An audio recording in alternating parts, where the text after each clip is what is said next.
Hello បាទសួស្តី Welcome my chill boy អូខេជួបជាមួយនឹងខ្ញុំ chill boy ម្ដងទៀតហើយតែឥឡូវនេះខ្ញុំមក reaction អំពីអ្នកដែលដាក់ពាក្យដែលគាត់កំពុងតែឡើង perform ជាមួយនឹងកម្មវិធី Rapper Fighter ច្រឡំឡើង perform ឡើងទៅប្រឡង sorry គាត់កំពុងតែប្រឡងជាមួយនឹងកម្មវិធី Rapper Fighter អូខេតែឥឡូវយើងមក reaction អ្នកគ្នាបាទ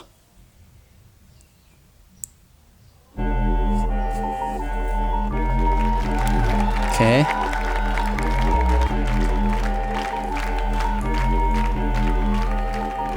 บิดនេះប្លែកចំហាយខ្ញុំព្រាជាងជាចំហាយចំហុយពមាត់សើខ្លាចជាផែ flow នឹងសាំភ្លេនេះដូចដៃកែលំបាណាមិនយតែឆែយកដៃកែចាប់បញ្ឈួននៅចង់សក់ខ្លួននឹងចេញមកណែមើលណាអូខេចេញមកចោលចំចង្កលល្បីខិតខំចង់អារម្មណ៍ស្រែស្រង់ទ្រឹមដៃតម្រង់ពុជច្បាប់ត្រាប់ទៅតាមតម្រាតម្រូវឲ្យប្រើពាក្យថាខំក៏ធំសម្រាប់ធំសាមភាពឧត្តមឧត្តមហើយចតាប៉ុនភ្នំមហិតរស័តកំចុង I said no pain សុំនិយាយពាក្យប៉ុណ្ណឹងសលេងគាត់តិចសលេងគាត់ធំសលេងគាត់លក្ខណៈថាដើមកមកកៅអៅដូចបងប្អូនស្គាល់សលេងសដេះសលេងបងគិនឈីអីសលេងចឹងហ្មងសលេងធំអូខេតោះយើងបន្តទៀត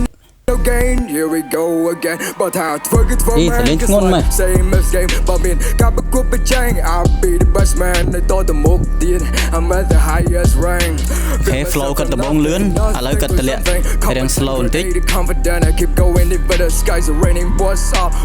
One, what about the frog? I'm on top, solid. I'm solid, like a rock. Go die, then you try to commit. So try to add my panty. Be more than you. Man, so look at you. The crotchy. Man, go and out. Now be a grot the Lord Shaw. Feel like I am the boss. Oh, I got my own flow. Yeah, put it so the whole I kill them both. Come on, you know. I did you up, you mong got did you broke when I not such a song. I your mom. You just get the nut upon the bonds of be man. Open the down, sick down. Oh, change the beat did. Cop. Beat get low.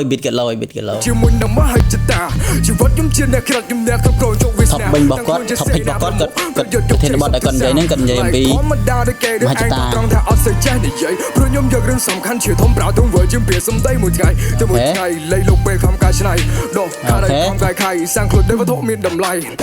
ចំហាយពាក្យពេចមិញគាត់ចង់មានន័យថាខំកែឆ្នៃពីមួយថ្ងៃទៅមួយថ្ងៃដើម្បីឲ្យអ្វីដែលគាត់ចង់ធ្វើនឹងឲ្យគេមើលឃើញតម្លៃរបស់គាត់ដែរអូខេចឹងក៏ជាការលើកទឹកចិត្តមួយដែរខ្លាចជាផែ flow ដូចសាំភ្លេងនេះដូចដៃកែបំប៉ានយតែឆែយកដៃកែប្រចាំបញ្ឈួនចង់សក់ខ្លួននឹងចូលមិនដែរបើដល់នេះស្អីក៏ចេះចំចង្កល់បលបាយខិតខំចង់អារម្មណ៍ស្រែស្រង់ទ្រឹមដៃតម្រង់ខ្លួនច្បាប់ត្រាប់ទៅតាមតម្រូវឲ្យប្រើពាក្យថាខំក៏ធំសម្រាប់ធំសាមភាពឧត្តមមកហើយចតាបងភ្នំមហិតរស័យកំចុងអត់ឃើញតើមានអ្នកយក Oh my god ចាប់ហើយសោកស្ដាយបងជាមួយសម្រាប់គាត់ដែរអត់មានអ្នកចុចយកគាត់ទេអូខេចំណុចដែលគាត់មានពាក្យប៉ុណ្ណឹងពាក្យ punchline ដែលគាត់ប្រើក៏មានច្រើនដែរព្រោះដោយសារពាក្យថ្មីដូចគេស្ងោពងស្អីមិនសូវឃើញមានណាគេដាក់ចូលទៅក្នុងហ្នឹងទេហើយអូខេខ្ញុំមានតែប៉ុណ្្នឹងហើយនេះមិនមែនតែពាក្យស្ងោពងមួយក៏មានពាក្យផ្សេងpunchline ថ្មីដែរហើយវាស៊ីជាមួយប្រធានបទដែរអូខេហើយ flow គាត់ឡើងចុះតែបើនិយាយចំណុចដែលខ្ញុំចាប់អារម្មណ៍ជាងគេគឺសលេងគាត់ហ្មងសលេងគាត់ធំឲ្យធ្ងន់ទៀតអូខេចុះឥឡូវខ្ញុំមានតែប៉ុណ្្នឹងឯងបាយ